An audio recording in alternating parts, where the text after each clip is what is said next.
गरजेचं आहे। अध्यक्ष महोदय, त्याचबरोबर खरं तर एक अतिशय गंभीर बाब मी आपल्याला या ठिकाणी निदर्शनास आणून देऊ इच्छिते की माझ्या शेवगाव पाथर्डी तालुक्यामध्ये गेल्या दीड वर्षापासून काही मंडळी हा शेअर ट्रेडिंगचा व्यवसाय करतात।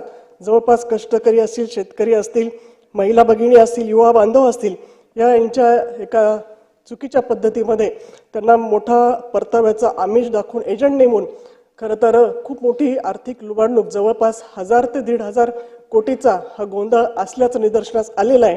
आम्ही एसपी साहेबांना निवेदन दिल्यानंतर त्या ठिकाणी गुन्हे दाखल करायला सुरुवात झालेली आहे। आजही आमचं शिष्टमंडळ उपमुख्यमंत्री देवेंद्रजी फडणवीस साहेबांकडे आलं होतं आणि त्या माध्यमातून याची SIT मार्फत चौकशी आरोपींना या ठिकाणी अटक केली पाहिजे। त्यांचं जे काही लोकांचे पैसे या ठिकाणी म्हणजे पतसंस्था काढून गृहकर्ज घेऊन दागिने मोडून सुद्धा महिलांनी या ठिकाणी आपली गुंतवणूक केलेली आहे आणि हा खूप मोठा घोटाळा आहे, अतिशय गंभीर बाब आहे।